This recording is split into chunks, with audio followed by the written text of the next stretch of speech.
Hari ini kita akan membahas mengenai tren e-bisnis. Oke, sebelum kita mulai, masih ingat materi minggu lalu? Ini tentang apa? Tipe-tipe e-commerce ya, atau e-bisnis. Ada kurang lebih 7 kalau di sini, dan mungkin ada lebih dari ini yang sebenarnya yang bisa kalian cari di internet untuk tipe-tipe terbarunya. Nah, di sini ada B2B, masih ingat apa? Siapa yang menjual kalau B2B? Sebagai penjual? Bisnisnya ya, yang membeli juga bisnisnya. Biasanya ini usaha atau perdagangan antar industri ya, antar perusahaan dengan perusahaan. Kemudian yang kedua B2C ya, yang jualan adalah bisnis dan dijual langsung ke konsumen. Ini yang banyak ya, perusahaan punya produk kemudian langsung dijual ke konsumen. Yang ketiga yaitu C2B, yang jualan adalah konsumen atau individu, dijual ke bisnis. Biasanya ini yang banyak bentuknya seperti orang punya desain ya, bisa membuat logo, kemudian atau penjual website seperti itu. Kemudian ada consumer to consumer, ini kalau yang jualan itu individu, yang beli juga individu. Ini banyak ya, lapak-lapak kecil gitu, modelnya adalah C2C. Kemudian B2G, yang menjual produknya atau jasanya adalah bisnis, yang membeli adalah government atau pemerintah. Biasanya ini kayak pemerintah punya proyek tertentu ya, kemudian nanti bisnis yang menawarkan produk atau yang mengerjakan jasa dari proyek tersebut. Kemudian ada G2C. Apa G2C? Government to consumer. Jadi yang jualan atau menjual produk atau jasa adalah pemerintah, yang membeli adalah individu. Contohnya bayar SIM ya, ngurus SIM, kemudian ngurus BPJS, itu masuk G2C. Dan yang terakhir adalah G2G, jual beli baik barang ataupun jasa antar institusi pemerintah. Ya, itu yang minggu lalu ya. Oke, untuk minggu ini kita akan lanjut dengan tren e-bisnis. Mengetahui dan mampu menerangkan tren-tren dalam kegiatan e-bisnis ya, nanti seperti ini materinya kurang lebih. Nah, jadi sebenarnya untuk di dalam suatu e-bisnis itu biasanya ada tren-tren tertentu yang lagi marak ya. Misalkan tahun-tahun ini itu yang lagi marak itu jual belinya lewat marketplace ya kan. Kebanyakan penjualan lewat marketplace. Kemudian mungkin juga akhir-akhir ini banyak orang yang jual beli, ngikut-ngikut jual beli saham ya, karena memang trennya seperti itu. Jadi tren e-bisnis itu mungkin memang selalu berubah dari waktu ke waktu. Tapi tren-tren ini biasanya bisa dikategorikan ke dalam beberapa kategori yang sama seperti ini ya. Ini menurut teorinya ya. Jadi mungkin teorinya seperti ini, tapi implementasinya bisa lebih canggih daripada yang ada di teori ini. Jadi ini teori-teorinya dari buku lama ini sebenarnya. Nah, biasanya tren e-bisnis itu dilihat dari segi customer atau segi pelanggan. Bagaimana kita bisa memuaskan pelanggan. Yang pertama adalah layanan yang lebih cepat. Jadi saat ini e-bisnis yang ada atau e-commerce yang ada, pasti mereka berlomba-lomba bagaimana agar layanan yang bisa mereka berikan itu cepat, nggak ada delay, ya, nggak butuh nunggu waktu lama. Ya. Jadi untuk membuat layanan yang cepat, biasanya kita harus bisa mendesain proses agar desain prosesnya ini bisa bagus, nggak butuh waktu yang lama. Kalau misalnya dulu ya, mungkin kalian masih kecil ya, waktu mungkin saya masih zaman-zaman kuliah gitu ya, waktu mau ngurus SIM dulu itu sangat belibet gitu ya, harus nunggu di sini, nunggu di sana, sangat lama. Bayar pajak pun seperti itu. Tapi karena memang dengan adanya e-bisnis kita dituntut untuk membuat layanan yang lebih cepat, sekarang kita bayar pajak motor gitu ya, nggak harus ke kantor samsatnya, bisa langsung lewat mobile banking ya, kemudian atau mungkin bisa lewat ke Indomaret ya. Jadi mereka membuat inovasi-inovasi agar layanannya bisa lebih cepat. Yang pastinya tujuannya untuk memuaskan customer atau pelanggannya. Yang kedua adalah self-service, memberi kuasa pada customer. Ya. Jadi di sini e-bisnis yang ada harus fokus bagaimana caranya agar pelanggan itu bisa melayani memproses layanan lebih cepat. Biasanya itu pakai self service. Jadi kalau misalkan ada marketplace gitu ya kan, kita bisa milih sendiri barangnya apa ya kan. Kemudian nanti kalau misalnya barangnya nggak ada, nanti kita bisa memunculkan notifikasi, nanti kasih tahu notifikasi kalau barangnya sudah ada. Itu kan self service. Jadi pelanggan melayani dirinya sendiri. Kalau misalnya barangnya sudah ada, sudah masuk keranjang, nanti kita juga bayar sendiri, memproses sendiri. Semua serba dilayani sendiri. Itu yang namanya self service. Biasanya dengan self service pelanggan juga akan lebih puas kan, karena nggak harus nunggu ada admin dari e-bisnisnya atau dari e-commerce-nya yang melayani. Semua bisa dilakukan sendiri. Oke, yang ketiga adalah biasanya kalau misalkan di e-bisnis semakin banyak pilihan produk, maka e-bisnisnya makin disukai. Bisa kita bayangkan kalau misalnya kita mau belanja butuh baju, celana, sepatu gitu ya. Kalau toko tersebut cuma menyediakan baju, berarti kan kita harus nyari toko lain yang menyediakan celana, dan kemudian toko lain yang menyediakan sepatu. Ketika kita beli di beberapa toko, pasti nanti juga ada ongkirnya beda-beda juga kan. Jadi biaya ongkirnya juga akan lebih tinggi. Kebanyakan customer itu lebih suka kalau dalam satu e-bisnis, dalam satu e-commerce itu ada banyak produk. Nah, jadi dia bisa membeli berbagai macam barang dan juga bisa mengurangi ongkir tadi. Nah, ini salah satu trennya ya. Jadi dalam satu toko disediakan banyak produk. Kemudian yang keempat adalah solusi terintegrasi. Nah, jadi di situ kita bisa ini sebenarnya mirip-mirip sama banyak produk tadi ya. Nah, di sini juga ada solusi terintegrasi. Jadi contohnya tadi ada baju, celana, topi. Jadi dalam sekali kita beli, kita sudah bisa satu tampilan penuh. Contoh lainnya juga Microsoft Office ya. Dengan hanya membeli Microsoft Office, kita sudah bisa ngetik, bisa bikin PPT, bisa bikin Excel, dan lain-lain. Nah, jadinya ketika suatu toko bisa memberikan suatu paket, kalau sekarang mungkin dalam bentuk paket-paket ya, itu juga akan lebih disukai oleh customer. Oke, nyampe sini sudah tidur? Masih bangun? Ada pertanyaan dulu? Nggak ada? Ya, bisa saya lanjutkan ya kalau gitu. Oke, selanjutnya adalah e-service. Jadi, e-service itu adalah penjualan dan layanan terintegrasi. Apa maksudnya ya? Jadi biasanya kalau kita di e-bisnis, kalau cuma penjualannya saja yang dilayani, layanan lain tidak ada di situ, mungkin pelanggan kurang suka. Contohnya ya, kalau misalnya dia cuma menyediakan beli sama bayar saja, tapi nanti untuk pengiriman dan lain-lain itu butuh aplikasi yang lain.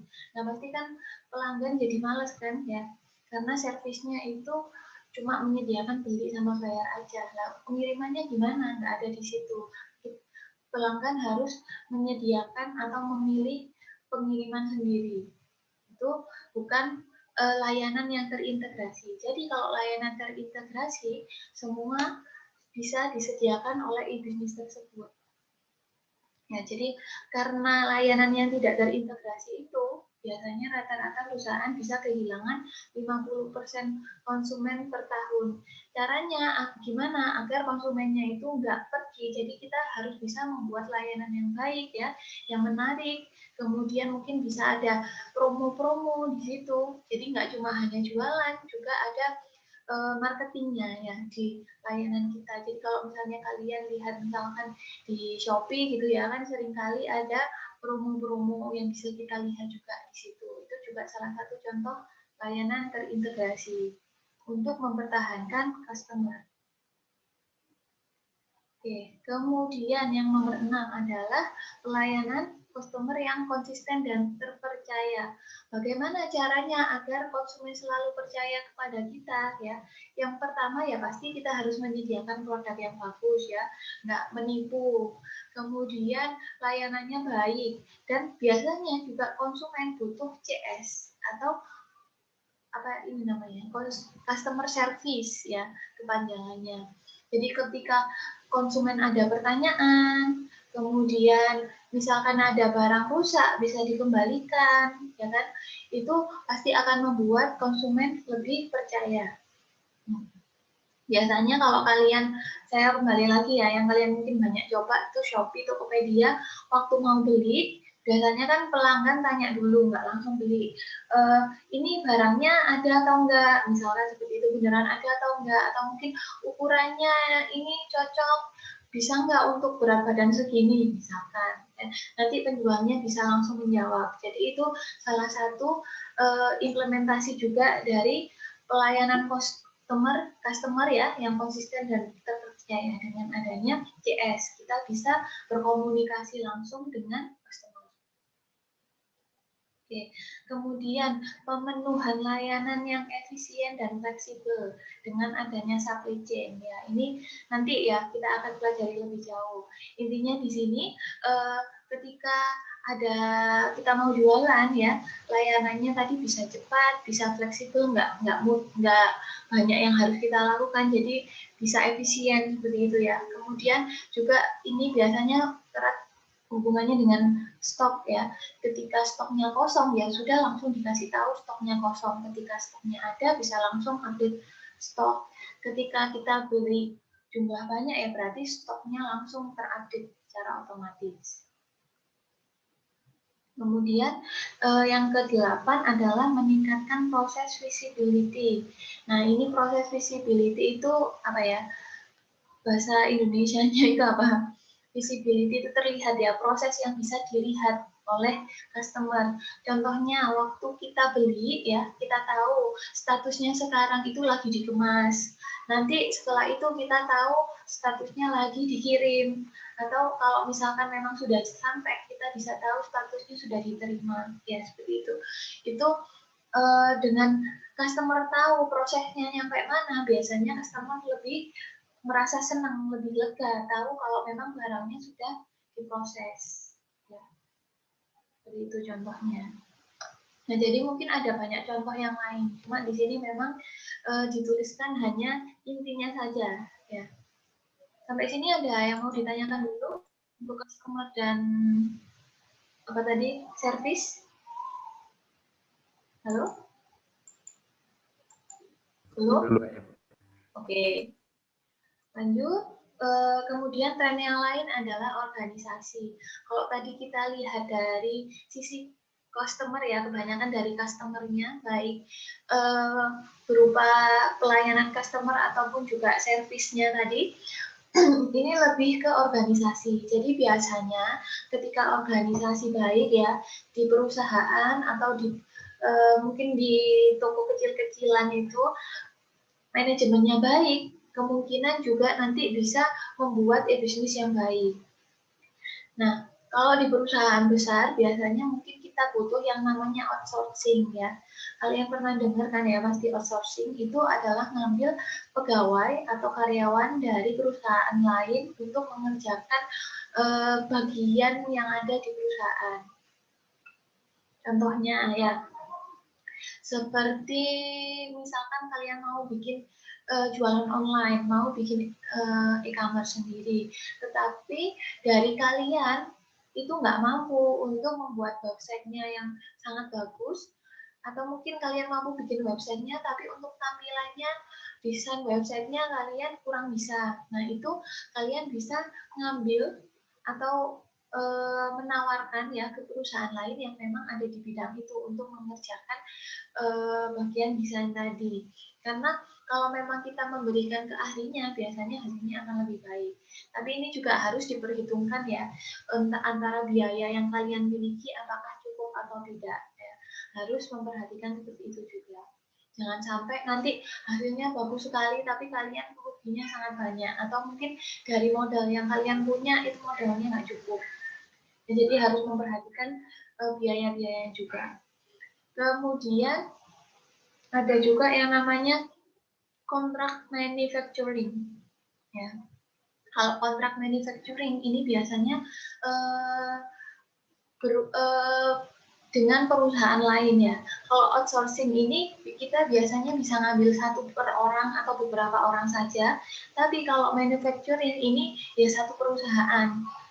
Contohnya misalkan ada di e-bisnis itu ya, di e-bisnis yang jualan seperti Tokopedia, Shopee gitu ya, mereka kan bekerja sama dengan pengiriman, jasa pengiriman dan jasa pembayaran.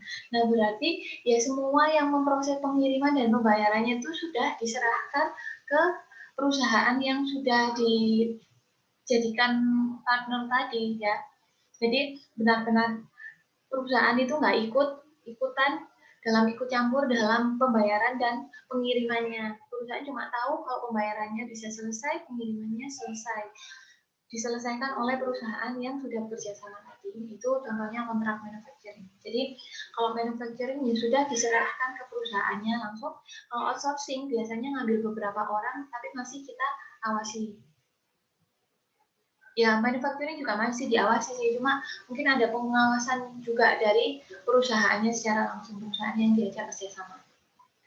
Kemudian distribusi virtual, adanya supplier yang memutuskan kebijakan penjualan sendiri dengan customer lain ya. Jadi tadi mungkin lebih ke dalam perusahaannya, ini dalam penjualannya. Kadang-kadang ada perusahaan yang memang dia perusahaan besar, dia nggak bisa menjual dalam bentuk ecer. Jadi dia maunya menjual langsung dalam bentuk besar gitu ya, langsung jualan 1000 unit. Nah, nanti unit-unit orang yang menjual yang membeli ini pasti biasanya dia menjual lagi ke customer lain. Ini namanya distribusi virtual. Jadi ada pembeli ya, yang pembelinya ini nanti akan menjual lagi ke pembeli yang belinya lebih sedikit. Nah, bisa disebut kalau di distribusi virtual ini mudahnya dia jualan grosir lah ya. Jadi dia langsung ngambil dari perusahaan, nanti dia yang menyalurkan ke customer langsung. Itu untuk organisasi. Kemudian untuk pegawai ya, ini juga masih dalam perusahaan. Ada pertanyaan dulu? Enggak ya? Oke, jadi untuk perusahaan, untuk pegawainya pasti kita harus mencari orang yang terbaik ya, yang punya motivasi. Kemudian kalau misalnya kerjanya bagus juga perusahaan harus bisa ngasih insentif yang sesuai. Jangan cuma kayak kerja rodi itu ya, kerjanya lembur tapi nggak dikasih uang lembur. Ya. Jadi agar pegawai tetap mau bekerja dengan baik bersama perusahaan, juga biasanya perusahaan harus bisa memberikan insentif, kemudian memberikan misalkan pelatihan-pelatihan agar keterampilannya atau pengetahuannya pegawai juga nggak stuck di situ ya. Kemudian juga bisa mempertahankan pegawai bertalenta, ada promosi ya, naik jabatan, kemudian juga memberikan motivasi dan lain-lain.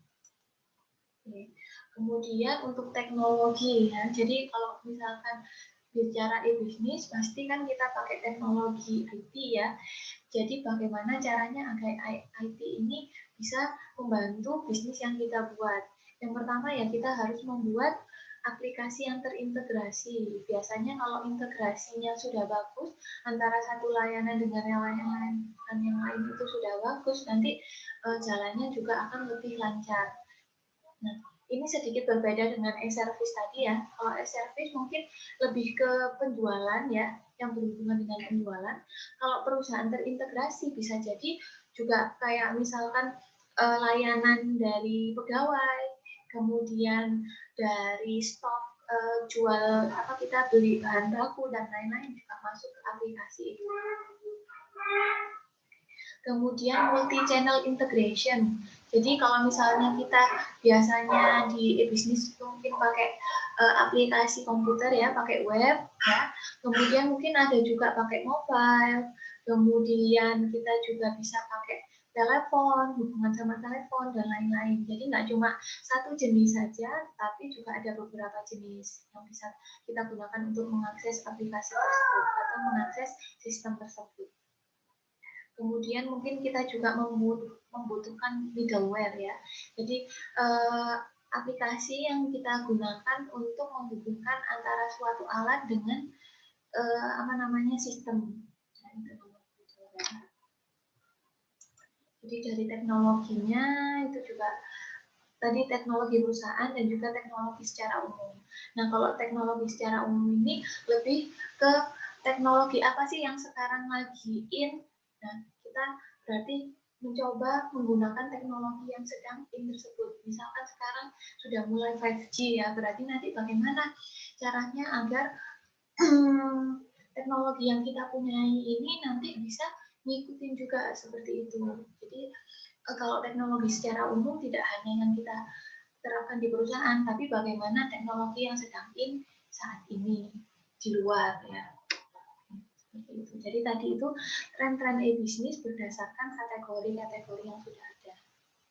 Kesamaannya tadi adalah yang penting bermanfaat bagi customer ya, kemudian efektif ya. Jadi pelayanan bisa lebih cepat ya, mempengaruhi hubungan antara customer dan lingkungan. Lingkungan ini juga termasuk perusahaan ya.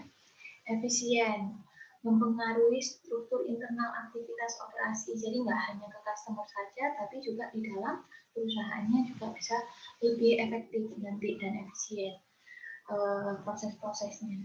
Dan mendukung integrasi ya, baik integrasi jualan banyak produk ataupun integrasi antar bagian di perusahaan dan sistem-sistemnya yang ada. Oke, sampai sini ada pertanyaan dulu. Masih belum? Izin bertanya, Bu. Iya, silakan. Andri. Untuk yang apa tadi tuh? Sebentar. Oke. Kan seperti mana tadi tuh? Bagaimana bisa digabung, bagaimana yang bisa bukan organisasi yang distribusi virtual itu, Bu. Iya, kenapa? Itu kan tadi Bu bilangnya itu misalnya kita punya perusahaan besar, kita nggak bisa menjual ecer, ada konsumen beli dijual ecer. Ya. Nah, itu kalau misalnya kita memiliki sebuah perusahaan besar, perusahaan kita memiliki anak perusahaan. Dari anak perusahaan itu kita menjual ecer, itu bisa disebut distribusi virtual apa bukan? Jadi kalau itu sebenarnya kalau misalnya memang perusahaan yang berbeda ya, kalau anak perusahaan kan biasanya nama perusahaannya beda, berarti itu juga bisa disebut distribusi virtual karena memang dia dalam organisasinya ya, dalam manajemennya itu manajemen yang berbeda. Kecuali kalau memang cuma bagian dari perusahaan, misalkan perusahaan besar ternyata di perusahaan besar itu ada bagian marketing. Bagian marketing ini yang jual langsung ke konsumen, itu nggak bisa disebut distribusi virtual. Kalau yang menurut yang dibicarakan Andri tadi bisa disebut distribusi virtual. Ketika memang kan di sini kan ada bisa memutuskan kebijakan ya, kebijakan sendiri. Biasanya kalau kebijakannya sendiri itu ada manajemen sendiri. Bisa berupa perusahaan lain ataupun juga perusahaan anak tadi. Ya, betul. Bisa masuk. Cukup, Andri? Ya, terima kasih, Bu. Sama. Yang lain, ada pertanyaan? Oke, nggak ada? Ya, kalau nggak ada, jadi ini tren 10 top 10 tren pada e-bisnis ya yang ditawarkan Global Futurist pada tahun 2004. Jadi ini sudah diramalkan dari dulu ya. Bisnis di abad ke-21. Bisnis akan menjadi strategi yang kompetitif dan kritis ya. Jadi semua perusahaan kalau mau kita bisa bersaing secara global, kita harus bisa menerapkan e-bisnis. Itu katanya Global Futurist ya. Kemudian juga konsumen dapat berhubungan dengan perusahaan ya, bisa melakukan jual beli ataupun mungkin layanan yang lain itu 24 jam dalam sehari dan 7 hari dalam 1 minggu. Jadi tidak ada waktu libur ya. Kalau kita bilang e-bisnis kan nggak ada bisnisnya libur nih, hari Minggu libur jam 8 malam sudah tutup, nggak ada. Jadi dia bisa buka kapanpun dimanapun. Karena kalau kita berbicara bisnis yang beli mungkin nggak cuma di daerah kita saja, nggak di Indonesia saja, bisa jadi di daerah lain yang memang di daerah lain, negara lain sekarang masih pagi, walaupun mungkin di Indonesia malam ya. Jadi memang harus bisa diakses 24 jam dan 7 hari dalam seminggu. Kemudian e-bisnis yang dapat memberikan kesempatan bagi customer untuk personalisasi dan melakukan kustomisasi produk akan makin banyak. Jadi ini contohnya ya, kalau misalkan kita bisa melakukan personalisasi, misalkan saya mau beli sepatu, mungkin kalian pernah tahu ya, sepatu merek-merek apa ya, saya nggak pernah beli sepatu mahal sih, cuma kayaknya seperti Nike dan lain-lain itu, dia punya mau pakai desain yang mana, itu sekarang sudah bisa. Jadi sesuai dengan keinginan customer maunya seperti apa, ataupun mungkin kayak sekarang banyak ya jualan casing lewat online kan, casingnya bisa milih gambar sendiri, kemudian bisa milih model sendiri, mau yang plastiknya lentur atau yang kaku gitu kan. Nah itu salah satu cara e-bisnis untuk menarik perhatian customer adalah dengan menyediakan layanan agar customer itu bisa memilih sendiri barangnya ya, mengkustomisasi sendiri barangnya. Jadi nanti makin lama pasti akan makin banyak bisnis yang menawarkan nomor 3 ini.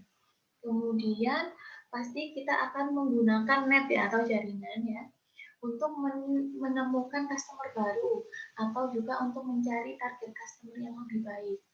Nah, kalau misalnya sekarang kalian googling ya pokoknya googling gitu ya, pakai Google, pakai browser, kemudian waktu buka marketplace, misalkan buka Tokopedia, iklan-iklan yang muncul ternyata itu mirip sama yang saya googling tadi.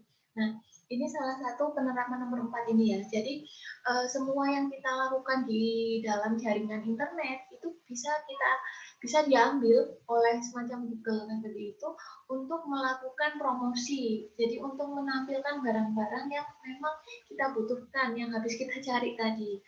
Nah ini juga sekarang banyak sekali dimanfaatkan. Atau mungkin kita habis search di satu marketplace gitu ya, waktu buka marketplace lain juga barang-barang yang mirip seperti itu juga keluar. Nah ini penggunaan nomor 4. Ini memang sekarang banyak sekali seperti ini. Kemudian dengan kita bisa memproduksi, melakukan marketing, dan mendistribusikan barang atau jasa lewat online, maka dia akan menjadi strategi bisnis yang cost efektif. Cost efektif di sini maksudnya biayanya lebih rendah. Bisa kita bayangkan kalau misalkan dulu kita marketingnya harus masang poster, harus masang misalkan baliho-baliho gitu ya, pasti biayanya lebih tinggi dan juga kalau mau mengakses atau mau mempromosikan ke daerah lain pasti juga akan butuh biaya lagi. Begitu juga untuk mengirimkan barang. Kalau mungkin dulu jualannya di Jakarta, kemudian ada lagi yang jual produk kita yang dari Jakarta itu di Jawa Tengah. Kemudian yang dari Jawa Timur beli yang dari Jawa Tengah, ya kan pasti akan panjang proses penjualannya sampai bisa nyampe Jawa Timur. Tapi karena kita pakai bisnis, orang dari Jawa Timur langsung bisa beli dari Jakarta, bahkan mungkin dari Papua, dari Sulawesi juga bisa langsung kan. Sehingga dengan adanya e-bisnis, biaya-biaya yang dulu mungkin kita butuhkan sangat tinggi, sekarang bisa dikurangi ya. Oke, kemudian yang nomor 6 ini mempelajari bagaimana untuk mengembangkan dan melayani komunitas online dengan ketertarikan tertentu ya, akan penting untuk membangun customer loyalty. Jadi di sini yang kita garis bawahi adalah customer loyalty. Bagaimana kita mempertahankan agar customer kita bisa tetap loyal. Nah, ini caranya kita bisa melakukan marketing ke orang-orang tertentu yang punya ketertarikan tertentu. Sebagai contoh ya, saya sekarang mau jualan casing misalkan, tapi saya mau casingnya itu yang unik gitu, atau mungkin dengan desain-desain tertentu. Oh, mungkin saya bisa masuk ke komunitas yang suka anime, atau mungkin saya bisa masuk ke komunitas yang suka K-pop ya, karena mereka kalau mau beli casing gitu kan susah kan nyari yang sesuai dengan hobi mereka. Nah, dengan saya menawarkan ke mereka, mungkin nanti mereka akan ngasih desain-desain yang K-pop atau anime-anime seperti itu, sehingga penjualan saya akan meningkat. Jadi kita bisa mendatangi ya komunitas-komunitas tertentu agar produk kita bisa disukai, dan biasanya kalau misalnya mereka sudah suka ya, mereka juga bisa punya yang namanya loyalty ke perusahaan kita atau ke produk kita. Oke, saya lanjutkan dulu ya. Yang ketujuh adalah e-bisnis yang bisa memberikan banyak pilihan ke customer ya. Ini juga akan banyak disukai ya kan. Jadi kayak tadi misalkan bisa ngasih ada baju, celana, sepatu, atau mungkin bajunya modelnya nggak cuma itu aja, modelnya beragam, baik untuk pria, wanita ataupun anak-anak, itu juga pasti akan disukai kalau ada banyak pilihan. Kemudian ini ya, bisa diakses melalui banyak gateway ya, mulai jaringan internet biasa mungkin ya, dari web, dari mobile, kemudian mungkin juga bisa dari telepon atau dari TV kabel dan lain-lain. Itu semakin banyak kita bisa mengakses jaringan-jaringan tersebut, semakin banyak produk kita dikenal. Kemudian virtual supply chain ya, ini hubungannya sama jual beli bahan baku tadi ya. Kalau kita bisa mengefisienkan, nah ini nanti supply chain ini ada 1 minggu sendiri ya, bahasan tertentu. Nah, kalau kita bisa mengefisienkan supply chain ini, hubungan antara penjual, pabrik ya, dan pembeli itu juga akan makin erat. Kemudian e-bisnis ini akan bisa mampu menghasilkan sangat banyak uang ini ya. Ini padahal masih tahun 2005, ini dia prediksinya 2004. Tapi sekarang juga akan lebih banyak. Jadi walaupun ini prediksinya tahun 2004, sampai sekarang ini masih banyak dipakai ya. Masih banyak diterapkan oleh bisnis-bisnis yang ada. Oke, ada pertanyaan dulu? Ya, ini PPT-nya agak panjang ya. Ada pertanyaan? Oke, cukup? Oke, saya agak percepat saja. Ini, jadi e-commerce trend ini 2020 ya, sekarang sudah 2021, mungkin ada banyak lagi yang baru trennya. Jadi tren yang pertama di 2020 itu nilai konsumen sangat mempengaruhi perilaku pembelian. Misalkan sekarang itu orang-orang cinta lingkungan ya, lebih mengerti lingkungan. Mereka nggak suka kalau misalnya packagingnya pakai plastik, itu nanti kan merusak lingkungan. Atau mungkin dari bahan-bahan yang nggak alami. Atau mungkin nanti wadahnya itu terlalu besar, habis-habisin tempat. Nah, sekarang konsumen itu sangat pemilih. Jadi bagaimana caranya agar penjual itu bisa mengerti nilai-nilai yang seperti itu, agar penjual itu bisa cocok dengan nilai yang dimiliki konsumen. Ya, baik dari segi lingkungan, segi etika dan lain-lain itu sudah sangat dilihat oleh customer sekarang. Nah, ini contohnya ada produk fashion yang dia itu menyediakan sekian biaya bahan. Jadi mungkin ada konsumen yang maunya itu nggak buang-buang bahan. Jadi dia tahu, oh habisnya seperti ini. Dari bahan yang saya beli ini, baju yang saya beli ini habis bahan berapa. Nah, ini juga jejak lingkungan ya. Oh, perusahaan yang saya beli ini ternyata mereka itu pengolahan limbahnya baik. Ya udah saya beli di situ aja karena mereka cinta lingkungan. Gitu seperti itu ya. Ada orang-orang yang seperti itu. Ya, ini juga ada di Indonesia yang pakai kemasan yang ramah lingkungan ya. Dan ini juga packagingnya nggak habis-habisin tempat. Jadi ya kita nggak habis banyak wadah untuk mengemas ya, jadi nggak merusak lingkungan juga. Kemudian yang nomor 2 ya, kalau mungkin dulu kita mau retur itu bisa langsung ya barangnya kok ada cacatnya, saya nggak suka, saya mau retur. Atau mungkin kalau misalkan lagi 12-12 gitu ya, penjualan kan sangat banyak gitu. Kadang-kadang pembeli itu ya udah langsung aja beli sebanyak-banyaknya tanpa memperhitungkan. Kemudian ternyata dia nggak suka, dia kembalikan. Nah, kalau di waktu-waktu yang dulu mungkin kembalikan barang itu gratis. Nah, sekarang sudah mulai dibuat bagaimana caranya agar mengembalikan barang itu pelanggan juga bayar. Ini untuk menekan jumlah orang yang kembalikan barang. Ini tadi contoh-contohnya.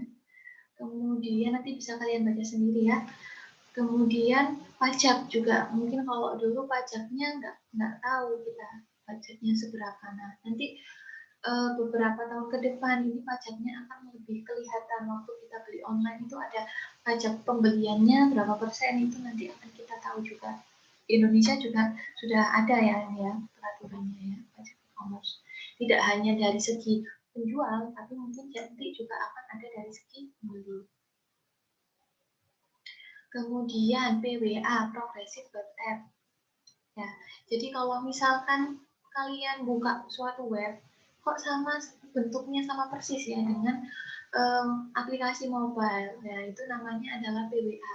Jadi webnya itu memang dibuat sama persis dengan mobile. Jadi bisa ada notifikasi. Padahal itu kalian bukanya di browser ya. Kemudian walaupun kalian offline itu tadi yang sudah kalian buka juga masih kesimpan. Nah, sekarang banyak orang sudah memanfaatkan PWA ini. Sehingga waktu kita mau mengakses suatu website tertentu ya, suatu marketplace tertentu, kita nggak harus download aplikasinya, tapi kita juga bisa buka lewat website. Itu juga akan memudahkan.